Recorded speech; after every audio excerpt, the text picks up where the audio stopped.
Hello everyone, my name is Vishnu and I am pursuing my PhD at Eindhoven University, the Netherlands. This video is about 3 simple steps to overcome the fear of competitive exams like JEE Mains, Advanced, GATE, NEET, and etc. Actually, this video was originally made in Telugu by Mr. Sreenivasulu, who is my mentor and guide. You can find the link to the original video in Telugu in the description to this video. Now, let's get started. Now, in India, it is the time of major competitive exams like JEE Mains and Advanced. There are a lot of students that come to my mentor and seek his help and counseling regarding the exams. Yes, he provides counseling to people since 1.5 decades. Today's video is mostly for students who struggle to make it through these competitive exams. They are very talented and intelligent, but due to some very practical issues that they face in exam halls, they fail to do it. We want to give out 3 simple steps that will help students in handling these issues and gain better performances and scores. A lot of students, though intelligent, struggle to perform, but they usually do well in their college tests, preparatory exams. But when it is the final day, they don't tend to perform due to various reasons like calculation mistakes, forgetting concepts, going blank, and etc. They get psychologically disturbed. The main intention is to try and help such students do better, and any help that this video will provide them will give us a very deep satisfaction and contentment. One of the reasons due to which students tend to fail in exams or underperform in exams is having false external targets or unnecessary external targets. One such external target is having a target of solving some percentage of the problems beforehand. This is a false target because primarily we don't know how difficult or easy the paper will be, and hence you cannot have a target of solving 80% of the problems or 75%, 70%, 60%. How can one have these targets? We cannot know the difficulty level or how the paper will be. So having such false targets, irrespective of the paper, will only create more and more tension and make you underperform a lot. Instead, a good target or the best possible target is to attempt all those questions and only those questions that you can answer. So, at the end of the paper or the exam, the target should be that you should have solved all the questions that you could solve, and all the very difficult or hard questions that are out of your capability should be left out. This is a very clear target and a very comfortable target. So the only process that you have to take up in the exam is to attempt each and every question properly. And now we are going into the details of how to do it effectively. So the target is attempt only those questions that you can answer, and now we will see how to do it effectively. The first method out of the 3 methods that we are going to present is solving the questions round by round throughout the paper. What is this? Yes, when you solve the questions round by round, you will be able to solve all the easy questions and all the questions that you can solve. And you will not get stuck in tough problems and waste your time.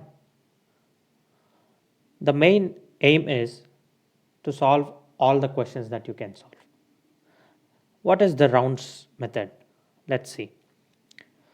So when you start the paper, you start from the first question, look at the first question, and then try to solve it. Students who have practiced a lot will know whether the question is easy will it take time or it is impossible for them to solve it. People will know it because of their immense practice of years.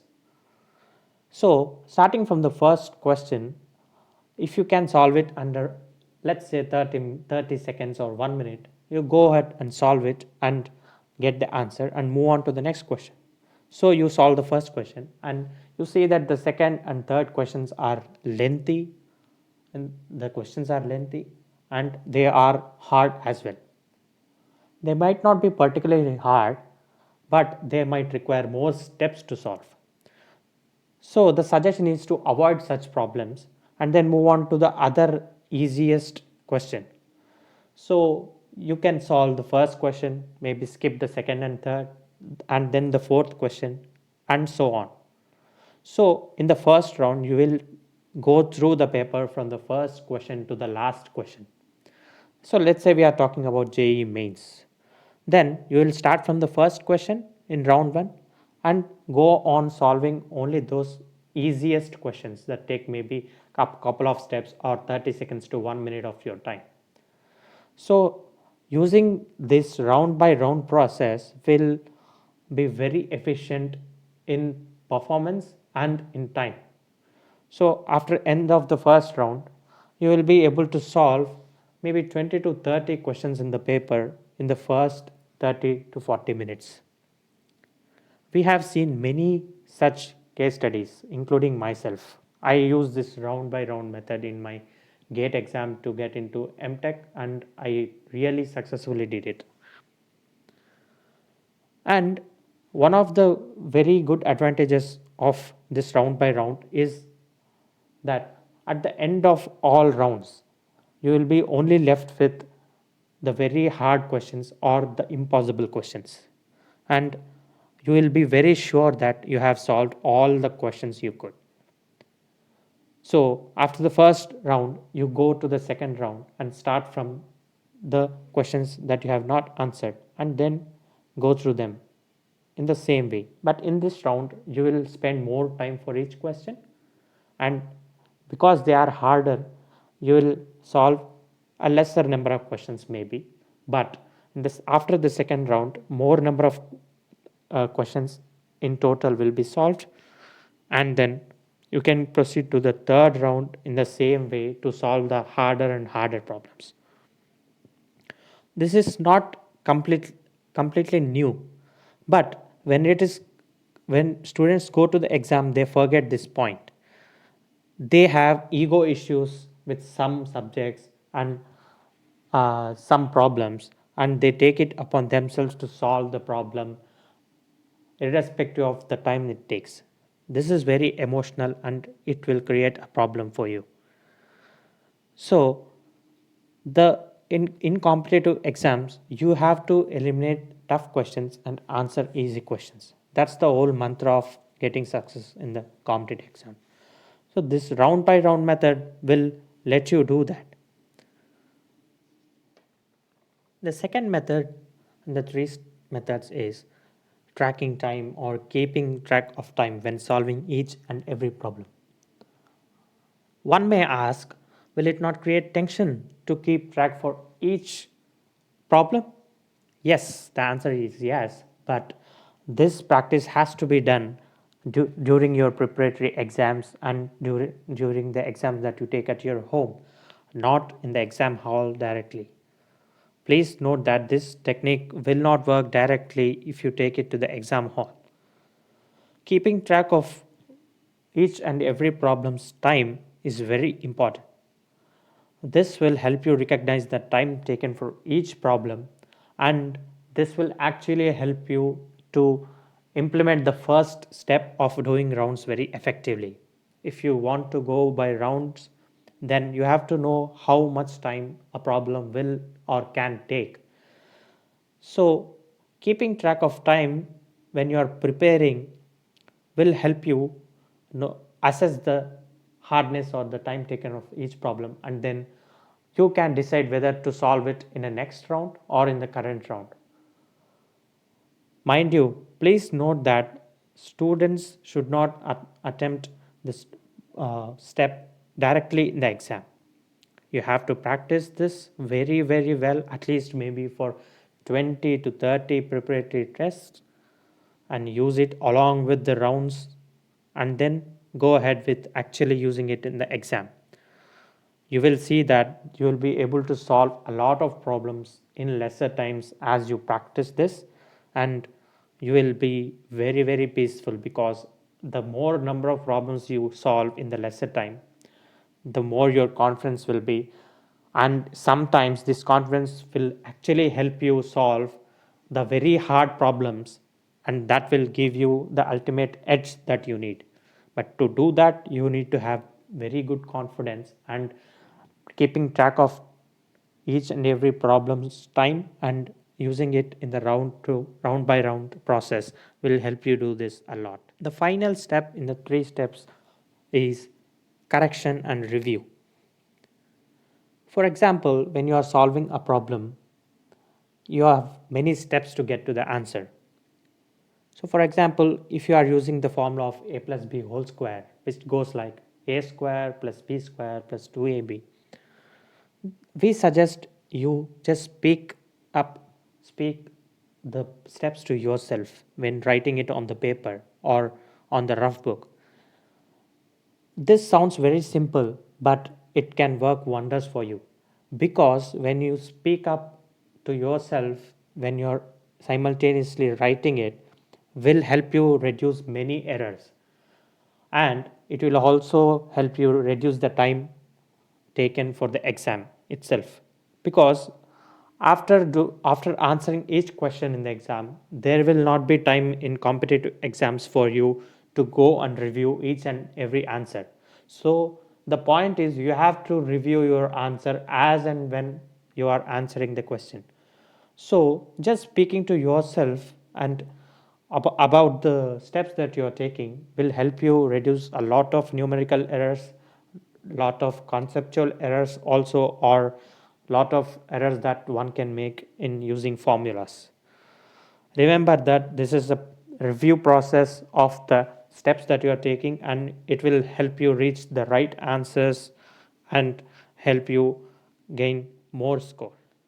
So, guys, we have seen the 3 main steps that one should take to attempt the competitive exam very effectively, and we just will go through them once again as a final summary.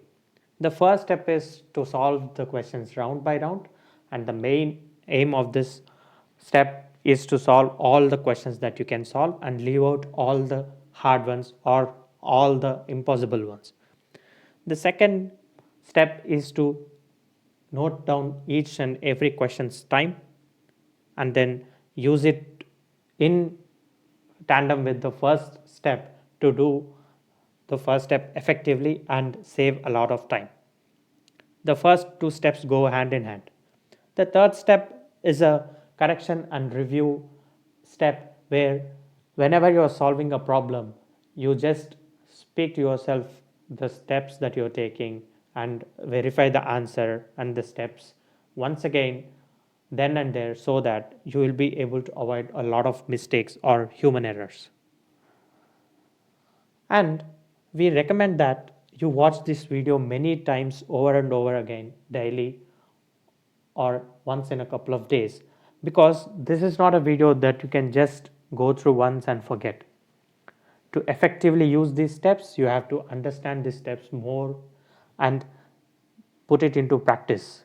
You can put it into practice only when you can go through these steps multiple times.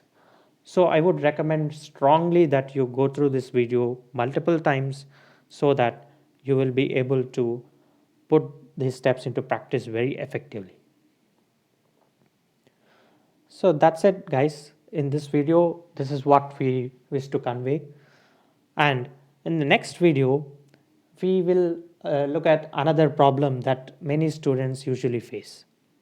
Students usually prefer or perform well in one of the many subjects that they have in their exams. For example, in maths, physics, and chemistry, some people may perform well in maths and physics, and they perform very poor in chemistry.